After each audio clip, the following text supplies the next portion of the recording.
Chairman of the House Committee on Homeland Security, and a guy that you have seen just about everywhere.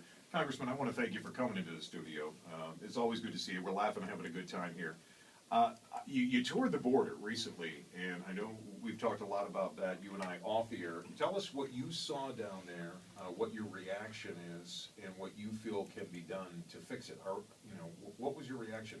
Were you surprised by what you saw, or you figured as much? I've been down there before. I think the point was to take members who'd never seen the border down there, like a guy from New Jersey, for instance, right? So we went down to San Diego. We saw the fencing. We saw the aviation assets. What we found were they're digging under the fence, and there are also boats going around the fence to drop their loads off. And then Tucson sector, we saw a lot of DoD assets, technologies that are been fairly successful. Plugging that hole up. But when you plug one hole up, another one opens up, right? And we've had this ad hoc approach for decades and thrown a lot of money at this, $75 billion, and the best success rate we have is 44% apprehension, and I think that's unacceptable. And what we found is, where are they crossing now? Texas. The Rio Grande Valley has gone up 55% in terms of illegal crossings. So we went down there. It's more wide open. They don't have the resources in Texas that we need. We literally saw a body as we were out on a boat on the Rio Grande, a body in the middle of the day floating on the river. Good grief. So yeah, the member from New Jersey, he was dressed in his pink khakis and his blue blazer, looked at that and said, do you want to mention any names? Or he says, my God, this is really a war zone down here. And I said, it is. And that's why I wanted to take you down here to see this. So we put together, the last time we talked, you had suggested that there will be pieces of legislation that will make up what the House immigration stance is, the bill, that will somehow have to be merged with the Senate immigration bill in a committee meeting. I mean, we're going to have to, that's where I think the rubber's really going to meet the road. What do you see right now? You've got your bill that came out of your committee, other pieces of this immigration legislation being drafted together, being cobbled together in some way. Well, my lanes of jurisdiction are border security. Get operational control of the border. We define it as a 90% apprehension rate within 2 years after the plan is submitted. Our stakeholders are the Coast Guard, the Border Patrol, the Border Sheriffs, the Border Governors, National Guard, all coming together with the ranchers as well, and say, hey, here's the national strategy. And then the plan comes forward. Then we fill the capability gaps in the Congress when they report that to us. Where do we need these resources?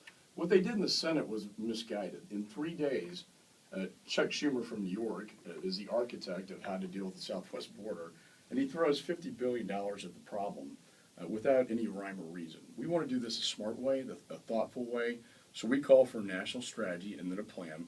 And then we allocate those resources where they need to go, so we stop making these mistakes we've made, for decades. And I think that's a smarter way to do this. Congressman Mike McCaul joining us this morning. Congressman, let's talk a little bit about Egypt, because that has got a lot of people's attention right now, along with Syria. But we see what's going on in Egypt. Morsi was supposedly elected democratically. Now the people of Egypt not happy at all with the Muslim Brotherhood. We saw that one coming. But the money that we're sending to Egypt, or supposedly sending now, we don't really know if the administration is sending all of it or some of it. Should we be sending any money to Egypt? Because we don't know whose pockets it ends up in once it gets there. Well, we've been doing it for a long time, and then the Arab Spring occurred. Now, the president encouraged the Arab Spring. Now, what do we get out of the Arab Spring? We got a winter, and we got the Muslim Brotherhood taking over Egypt, essentially, is what happened. What the military has done is they've come in on the behalf of the secular population and said, we're fed up with these Muslim Brotherhood guys. We're fed up with the Sharia law they're trying to implement in the country, and we're going to kick them out, and we're going to put them in jail.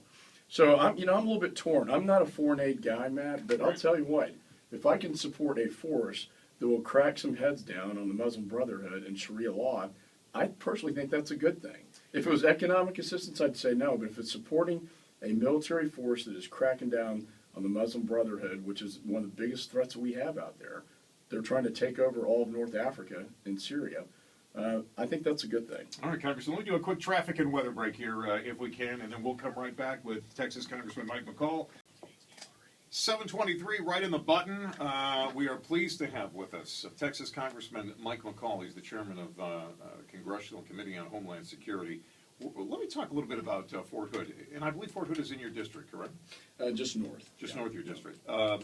Obviously, as Shara just mentioned, deliberations still going on as to whether or not this guy gets the death penalty. He wants to be killed. I mean, he wants to be martyred, Congressman. Should we give him what he wants, in your view? I think look, I oversaw a lot of death penalty cases when I worked in the Attorney General's office, and I haven't seen a stronger case that would warrant the death penalty than this. I went to the ceremony. I saw the 13 combat boots and the helmets. I saw the wounded soldiers at the time. I asked him, what did he say before he shot you? And the response was Allahu Akbar, which is the classic jihadist terminology, God is great. I knew at that point it was something more than some guy that just snapped. It was tied to something greater. This was an act of terrorism on American soil, and I think what I get so frustrated about is that this administration won't call it what it is, whether it was Benghazi, or anywhere else in the world. To call that workplace violence and not an act of terrorism is such an insult to the victims, because it also impacts their compensation. It impacts their ability to get VA benefits. It impacts their ability to get Purple Hearts. Right. And I think it's a real slap in the face. And I would agree. And I talked to Senator Cornyn about this yesterday, and I think we all agree on that. This circular argument they're giving for not allowing the Purple Hearts to be given. But, should this guy actually be, should be killed because that's what he wants? Maybe a better sentence would be to keep him in prison for the rest of his life. Well, I think, it's a capital case. I think the jury's going to come back and find him guilty of that and give him the death penalty. And, in his own words, he said, I killed our soldiers to protect the Taliban. I mean, what more evidence do you need that this was an act of terrorism?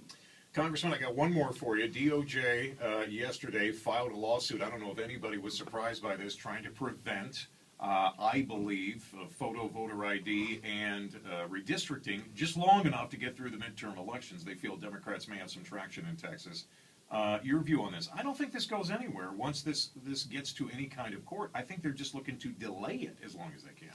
Well, redistricting, the Supreme Court has basically come down and said, it's basically up to the states at this point. And so I think Abbott's going to follow the Supreme Court's rationale. I think that's going to go forward in a timely basis. With respect to voter ID, I mean, my God, you need an identification card to check out a library book, when you drive your car, you have to have a driver's license. So to exercise your most basic constitutional right, it seems to me you have to have some sort of identification as to who you are. And the reason why is because we've seen so much fraud and corruption in the voting process. And I think that's what the law is designed to do. Have an identification card that says who you are.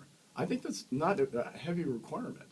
And I think most people agree this is a common sense idea. No question about it. And I think that once this thing does get to court, as they look at it, they're not going to go back to 1958 elections.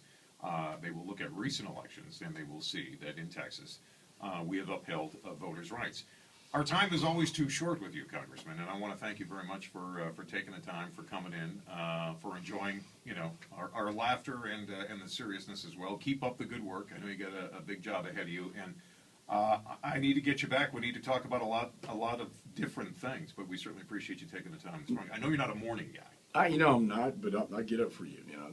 That's you're the one person I'm going to wake up for and do something like this. But let me end by just saying my bill is about border security first, and the immigration reform, that's part of Judiciary's deal. But I think we have a real opportunity to finally get this thing done, and that's my main focus. Congressman, thank you for your time. We sure appreciate it. We're back with the news at the bottom of the hour next on Houston.